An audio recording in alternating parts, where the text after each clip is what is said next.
So theories of bonding in metals. This is unit 4 lesson 1, theories of bonding in metals. So in this first of all, in this lesson we have some theories like valency bond theory, free electron theory and band theory. So theories of bonding in metals. So first of all, the atoms of metals cannot held by covalent bond because they don't have so many of electrons in the valence shell. So మనకి atoms మెటల్స్లో ఉండే atoms అనేవి కూడా ఏంటంటే covalent బాండ్ని form చేయలేవు. ఎందుకు అని అంటే వాటిలో చాలా ఎలక్ట్రాన్స్ అనేవి లేవండి. Only one electron, two electrons ఉంటాయి వ్యాలెన్సీ ఎలక్ట్రాన్స్ ఇన్ మెటల్స్లో ఓన్లీ 1 or 2 వ్యాలెన్సీ ఎలక్ట్రాన్స్ ఉండడం వల్ల అవి కోవలెంట్ బాండ్ని ఫామ్ చేయలేవు. సో అలాంటప్పుడు hence metals are believed to possess a special type of bonds. Those are called metallic bonds. So అవి metallic బాండ్స్ని ఫామ్ చేయడానికి రెడీగా ఉంటాయి. So those metallic bonds are, first one is valency bond. So this is called valency bond theory and free electron theory and band theory. What? Third one is band theory. In this, so we have to discuss about the valency bond theory. What is valency bond theory? So now we have to see that what is valency bond theory. So first of all, this theory was proposed by Pauling. According to this theory, the bonding between the metallic atoms is covalent with resonance among the alternate inner atomic position of metals. So what is that? Bonding between metallic atoms. So metallic atoms మధ్య ఉండే bond అనేది Resonance ఫార్మ్స్ని ఇస్తుంది.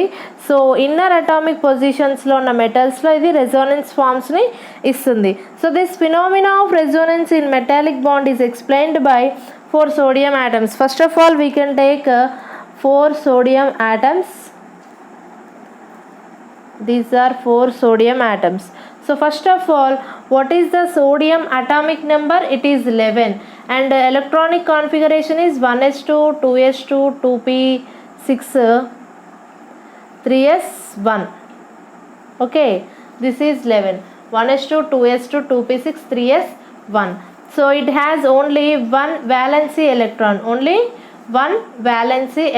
that is 3s1, only valency electron. Okay, so sodium has one valency electron, like I'll write here, this sodium has one valency electron, this sodium has one and this sodium has one. So since every sodium has only one valency of electron, it cannot form two covalent bonds simultaneously, but it forms only one covalent bond. ఇలా ఒక్కటే ఉంది కాబట్టి electron valency షెల్లో only 1 electron ఉంది కాబట్టి ఇది only 1 బాండ్ని మాత్రమే ఫామ్ చేయగలదు. సో సోడియంకి ఇన్ బిట్వీన్ సోడియంకి 1 బాండ్ ఫామ్ అయ్యే ఛాన్స్ ఉంది. లేకపోతే దీన్ని మనం ఎలా రాయొచ్చు అంటే ఇలా కూడా రాయొచ్చు. ఈ 2 సోడియంస్ మధ్య కూడా బాండ్ ఫామ్ అయినట్లు మనం చూపించవచ్చు. Okay, so that is like this. So sometimes but at the next moment ఏం జరుగుతుంది అని అంటే the same atom shift its covalent bond with another neighbouring atom and next so on. So this is known as synchronised resonance. That means so ఇక్కడ ఏం జరుగుతుంది అని అంటే next ఇక్కడ ఉంది కదండి సోడియం బాండ్ని, ఒకవేళ ఆ సోడియం బాండ్ని ఇక్కడ కనుక ఇచ్చేసినట్లయితే ఇక్కడ కనుక న్యూ బాండ్ ఫామ్ అయింది అనుకుందాం ఈ 2 సోడియంస్ మధ్యలో. So that is Na bond Na and Na. So it loses electron, so that's why it gets positive. It's gained one more electron, so that's why it is negative. So this is synchronized resonance structures. ఒకవేళ ఈ బాండ్ని ఇక్కడికి ఇచ్చేసినా కూడా same మళ్ళీ ఇంకొకటి కూడా రాసుకోవచ్చు మనం. ఈ బాండ్ని కనుక ఇక్కడికి ఇచ్చేసినట్లయితే ఇలాంటి ఫామ్ ఇంకొకటి వస్తుంది. So that is that. So in this so see here, so resonance of third, fourth are called unsynchronized structures. As the number of resonance structures are large in number of metals show high stability. So ఎక్కువ Resonance structures కనుక ఇచ్చినట్లయితే అది more stability, high స్టెబిలిటీని ఉంటుంది. ఒకవేళ ఈ bond ఇక్కడికి ఇచ్చేసింది అనుకోండి Na Na. So it gets negative, it gets positive. Okay, so ఇలా అంటే ఎలక్ట్రాన్స్ ఇప్పుడు చూడండి మనకి ఈ మెటల్ ఆటమ్స్ అనేవి ఇక్కడ మెటల్ బాండ్ని ఫామ్ చేసినాయి. మెటల్ బాండ్లో కూడా ఇక్కడ పాజిటివ్ అండ్ క్యాటయాన్ అండ్ యానయాన్ని ఫామ్ చేస్తున్నాయి. ఈ క్యాటయాన్ అండ్ యానయాన్ అనేది దేనికి రెస్పాన్సిబుల్ అవుతాయంటే ఈ క్యాటయాన్ అండ్ యానయాన్ అనేది మొబిలిటీకి రెస్పాన్సిబుల్ అయ్యి అలాగే ఎలక్ట్రికల్ అండ్ థర్మల్ కండక్టివిటీని ఇస్తాయన్నమాట. క్యాటయాన్ యానయాన్ ఫామ్ అవడం వల్ల ఇవి క్యాటయాన్స్ యానయాన్స్ అనేవి మూవ్ అవుతాయండి. అక్కడ మూవ్ అవ్వడం వల్ల it provides passage of electrons under potential gradient. This explains high electrical conductivity of metals. So ఇవి ఎలక్ట్రికల్ కండక్టివిటీని కూడా షో చేస్తాయి, electrical conductivity. So when we raise the temperature, freely moving electrons absorb energy at one end, pass it into the all atoms, so out the crystal lattice. అంటే ఒకవేళ మనం ఇలా ఉన్న ఈ ఫామ్కి crystal లాటిస్కి మనం ఒకవేళ టెంపరేచర్ని కనుక రైజ్ చేసినట్లయితే ఇవి టెంపరేచర్ని తీసుకొని మిగతా వాటికి కూడా పాస్ చేస్తాయి అన్నమాట. సో అలా పాస్ చేయడం వల్ల అక్కడ మనకి థర్మల్ కండక్టివిటీ అనేది కూడా జరుగుతుంది. So it explains high malleability and close pack of atoms in metallic crystals explains the high density of metals. So ఈ వ్యాలెన్సీ బాండ్ థియరీ అనేది డెన్సిటీ ఆఫ్ మెటల్స్ని కూడా తెలియజేస్తుంది. అంటే ఎంత డెన్సిటీ ఉంది ఆ మెటల్ ఆటమ్స్కి అనేది కూడా ఇక్కడ వ్యాలెన్సీ బాండ్ థియరీలో తెలుస్తుంది. But it has some limitations. So ఈ వ్యాలెన్సీ బాండ్ థియరీలో కొన్ని లిమిటేషన్స్ ఉన్నాయండి. ఆ లిమిటేషన్స్ వల్ల మనకి నెక్స్ట్ థియరీ అనేది ప్రపోజ్ చేయబడుతుంది. So what are they? First of all this VBT gives qualitative explanation of metals only, but it not gives quantitative explanation of metals. So ఇది qualitative ఎక్స్ప్లెనేషన్ని మాత్రమే ఇవ్వగలిగింది, క్వాంటిటేటివ్ ఎక్స్ప్లెనేషన్ని ఇవ్వలేదు. ఓకేనా?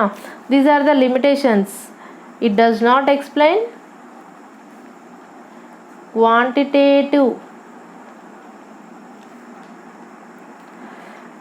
quantitative scale or quantitative property. Okay, quantitative స్కేల్ని మాత్రం ఈ VBT థియరీ అనేది ఎక్స్ప్లెయిన్ చేయలేకపోతుంది. అట్లాగే it does not explain metallic character in the liquid state or in solution state. ఒకవేళ ఏవైనా మాలిక్యూల్స్ సొల్యూషన్ స్టేట్లో కనుక లిక్విడ్ స్టేట్లో కనుక ఉన్నాయనుకోండి, వాటిని కూడా ఇది ఎక్స్ప్లెయిన్ చేయలేకపోతుంది. It does not explain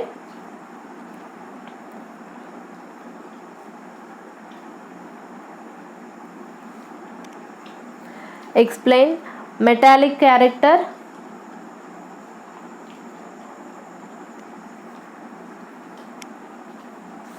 in the liquid state or in solution. So ఒకవేళ ఏదైనా మాలిక్యూల్స్ ఆర్ మెటల్స్ సొల్యూషన్లో కానీ లిక్విడ్ స్టేట్లో కానీ ఉన్నట్లయితే వాటి గురించి కూడా, అంటే వాటి యొక్క మెటాలిక్ క్యారెక్టర్ గురించి కూడా ఈ వ్యాలెన్సీ బాండ్ థియరీ ఎక్స్ప్లెయిన్ చేయలేకపోతుంది. So these are the defects or limitations in this valency bond theory. This is about valency bond theory and very short theory, but it is a very important for your examinations. And next free electron theory. So now we have to discuss about free electron theory. Free electron theory.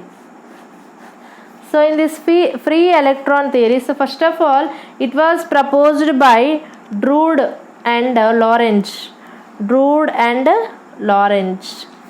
So this theory was proposed by Drude and Lorentz to explain the high electrical and thermal conductivity of metals. So valency bond theory కంటే కూడా ఇంకా మెరుగ్గా thermal and electrical conductivity గురించి explain చేయడానికి ఈ free electron theory అనేది వచ్చింది. దీన్ని డ్రూడ్ అండ్ లారెంజ్ అనే సైంటిస్ట్ ఇంట్రడ్యూస్ చేసినారు. So according to this theory, so because of low ionization of energy of metals, some of the atoms lose their valency electrons and converted into cations. Okay, so దీంట్లో ఏం చెప్తున్నారంటే కొన్ని లో ionisation energy ఉండడం వల్ల మెటల్స్కి, so అవి కొన్ని ఆటమ్స్ని loss అయిపోయి ఏమవుతుందంటే ఒక ఆటమ్స్ని కానీ ఎలక్ట్రాన్స్ని కానీ లాస్ అయిపోతే, సో వ్యాలెన్సీ ఎలక్ట్రాన్స్ని లాస్ అయిపోయింది అనుకోండి, అప్పుడు అక్కడ ఏమొస్తుంది, పాజిటివ్ ఛార్జ్ ఫామ్ అవుతుంది. సో అలా పాజిటివ్ ఛార్జ్ ఫామ్ అవ్వడం వల్ల క్యాటయాన్స్ అనేవి ఫామ్ అవుతున్నాయి అన్నమాట. The lost electrons are freely and randomly move throughout the volume of the metal. So ఏవైతే ఎలక్ట్రాన్స్ లాస్ అయిపోయింది కదా, ఆ లాస్ అయిపోయిన ఎలక్ట్రాన్ మాత్రం ఫ్రీగా ఏమంటారు మెటల్ మొత్తం కూడా తిరుగుతూ ఉంటుంది. So metal regarded as an assemble of positive ions immersed in a sea of mobile electrons. So దీన్నే ఇంకేమనొచ్చు అంటే ఎలక్ట్రాన్ థియరీని ఎలక్ట్రాన్ సీ థియరీ అని కూడా అనొచ్చండి. Electron sea theory okay. Sea అంటే సముద్రం అనమాట. అంటే ఈ థియరీని ఇంకేమనొచ్చు అంటే ఎలక్ట్రాన్ సముద్రం థియరీ అని కూడా అనొచ్చు అనమాట. అంటే అలా ఎలా అంటున్నాం ఎలక్ట్రాన్ సముద్రం theory? So first of all see this. So ఏమంటున్నామండి, కొన్ని మెటల్ ఆటమ్స్ ఎలక్ట్రాన్స్ లాస్ అయిపోయినాయి. సో అలా లాస్ అయిపోయినాయి కాబట్టి వాటిని మనం ఎలక్ట్రాన్స్ అంటే ఏ ఛార్జ్ తోటి ఉంటాయండి? నెగిటివ్ ఛార్జ్ తోటి ఉంటాయి. ఇక్కడ మనం నెగిటివ్ ఛార్జ్ని తీసుకుంటున్నాం, ఎలక్ట్రాన్స్ నెగిటివ్ ఛార్జ్ తోటి ఉంటాయి కాబట్టి. సో ఇవన్నీ ఎలక్ట్రాన్స్ అండి. సో అలాగే ఏదైనా ఒక మెటల్ ఆటమ్ ఎలక్ట్రాన్స్ లాస్ అయిపోయిన తర్వాత అది ఎలా ఫామ్ అవుతుంది? క్యాటయాన్ లాగా పాజిటివ్ ఛార్జ్ వస్తుంది కదండి. సో వాటిని ఇక్కడ మనం రాస్తున్నాం క్యాటయాన్స్. అక్కడక్కడ క్యాటయాన్స్ కూడా ఉన్నాయన్నమాట. ఎలక్ట్రాన్స్ ఎక్కువగా ఉన్నాయండి, క్యాటయాన్స్ కొంచెం తక్కువగా ఉన్నాయి. సో చూడండి ఇక్కడ ఇవి క్యాటయాన్స్. సో దీన్ని ఏమంటున్నారంటే ఎలక్ట్రాన్ సముద్రం అంటున్నాం. దీంట్లో చాలా ఎలక్ట్రాన్స్ ఉన్నాయన్నమాట. This is called electron sea or electron cloud. వీటిని ఏమనొచ్చు? Electron cloud. ఈ పాజిటివ్ ఛార్జెస్ని ఏమనొచ్చు అండి? కెర్నెల్స్ అంటారండి. Positive charges cations is called kernels. Okay, in this electron pool theory or free electron theory or electron sea theory, so positive charges are called kernels, cations are called kernels. Okay, so the strong electrostatic attraction between the electrons and positive ions is known as a metallic bond. ఇప్పుడు ఈ positive అయాన్స్కి పక్కనే ఉన్న negative ఛార్జ్కి మధ్య strong electrostatic force అనేది electrostatic attractions అనేవి ఉంటాయండి. So దానివల్ల ఇక్కడ ఏమవుతుందంటే మెటాలిక్ బాండ్ ఫామ్ అవుతుంది. ఇప్పుడు మనం చెప్పుకునేదే థియరీస్ ఆఫ్ బాండింగ్ ఇన్ మెటల్స్లో ఎలాంటి బాండ్ ఉంటుందనేది. సో ఇక్కడ మెటల్స్లో చూడండి పాజిటివ్ అండ్ నెగిటివ్ ఛార్జెస్ మధ్యలో అట్రాక్షన్ ఉండడం వల్ల స్ట్రాంగ్ బాండ్ అనేది ఉంటుందన్నమాట. So this is main thing. అంటే ఇలా ఇవి మెటాలిక్ బాండ్ని ఫామ్ చేస్తున్నాయి ఈ ఎలక్ట్రాన్ పూల్ థియరీలో. ఓకే, సో ఇందులో ఏం జరుగుతుంది అంటే ఎలక్ట్రాన్ అనేది ఏదైనా మెటల్ ఆటమ్ ఎలక్ట్రాన్స్ని లాస్ అయిపోతుంది. లాస్ అయిపోవడం వల్ల వాటికి పాజిటివ్ ఛార్జ్ వస్తుంది. అలాగే ఆ లాస్ అయిపోయిన ఎలక్ట్రాన్ ఏమో ఫ్రీగా ఆ మెటల్ అంతా తిరుగుతూ ఉంటుంది. ఆ మెటల్ ఎంత పెద్దగా ఉంటే ఎంత సైజులో ఉంటే అంత సైజులో అది తిరుగుతూ ఉంటుంది అనమాట. Okay, so in this electron pool theory, see here, the closely packed metallic kernels are held together by the area of 3-dimensional of mobile electrons. ఇక్కడ మొత్తం కూడా హోల్డ్ చేయబడుతున్నాయండి ఈ కెర్నల్స్ అనేవి క్లోజ్గా ఉన్న ఈ ఎలక్ట్రాన్ పూల్లో క్లోజ్ చేయబడుతున్నాయి. అంటే హోల్డ్ చేయబడుతున్నాయి ఈ positive charges, that means kernels. And also it is a weak bonds. ఇక్కడ వచ్చే ఈ మెటాలిక్ బాండ్ ఏంటంటున్నామంటే it is a weak bond. Why it is a weak bond? So it is a weak bond because of the mobile electrons are attracted simultaneously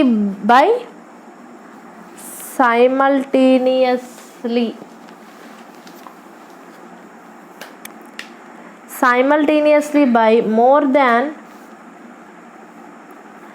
one kernel.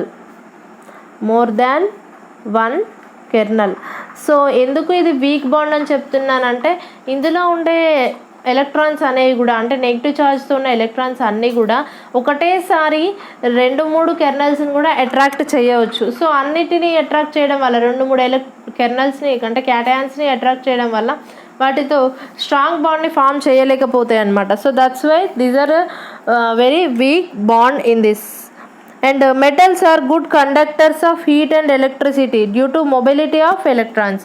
So electrons అనేవి ఇందులో చాలా ఫ్రీగా తిరుగుతాయి కాబట్టి they are good conductors అని చెప్పొచ్చు. ఎందుకంటే electrons చాలా ఉన్నాయండి, అవి ఫ్రీగా తిరుగుతాయి. సో వాటితోటి అవి ఏమంటారు కరెంట్ని పాస్ చేయడము, హీట్ని పాస్ చేయడము అన్నీ చేసుకోగలవు కాబట్టి they are called good conductors. And These metals are highly malleable. This is due to the presence of mobile electrons. So ఇవి highly malleable కూడా.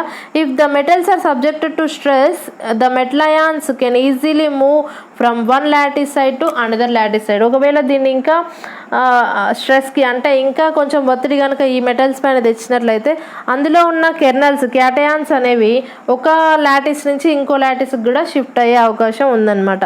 సో అట్లనే ఇవి ఎలక్ట్రికల్ కండక్టివిటీని అలాగే థర్మల్ కండక్టివిటీని కూడా ఇస్తుంటాయి అన్నమాట. And next some limitations. Okay, limitations. So it fails to explain why some metals has greater electrical conductivity than others. So కొన్నిటికేమో high conductivity ఉంటుంది, కొన్నిటికేమో లో కండక్టివిటీ ఉంటుంది, బట్ దీన్ని ఎక్స్ప్లెయిన్ చేయలేకపోయింది. So why some metals have greater electrical conductivity than the others. So others కంటే కూడా ఎందుకు వీటిల్లో తక్కువ ఎలక్ట్రికల్ కండక్టివిటీ ఉంది అనేది ఎక్స్ప్లెయిన్ చేయలేదు. అలాగే does not offer satisfactory explanation of semi conductance and specific heat of metals. So it does not explain semi conductance గురించి కూడా ఏం ఎక్స్ప్లెయిన్ చేయలేకపోయింది. And specific heats of metals గురించి కూడా ఎక్స్ప్లెయిన్ చేయలేకపోయింది. These are the drawbacks and defects of free electron theory. దీనే free electron theory, electron pool theory అని కూడా అంటామండి. ఎందుకు ఎలక్ట్రాన్ పూల్ థియరీ అంటున్నామంటే ఇక్కడ మనం చూసినట్లయితే మొత్తం ఎలక్ట్రాన్స్ ఒక సమూహంగా గ్రూప్గా ఉన్నాయి. దాంట్లో అక్కడక్కడ పాజిటివ్ ఛార్జ్ ఉన్నాయి. వీటిని ఏమంటున్నామంటే ఇక్కడ కెర్నల్స్ అంటున్నాం. ఈ కెర్నల్స్ అరౌండ్ ఏమున్నాయండి, ఎలక్ట్రాన్స్ ఉన్నాయి. సో ఆ ఎలక్ట్రాన్స్ ఫ్రీగా మూవ్ అవడం వల్ల గుడ్ కండక్టర్స్గా వర్క్ చేస్తున్నాయి. అంటే హీట్ని కానీ మళ్ళీ హీట్ అండ్ కరెంట్ని ఈజీగా పాస్ చేస్తాయి అన్నమాట ఈ electrons. So this is electron pool theory.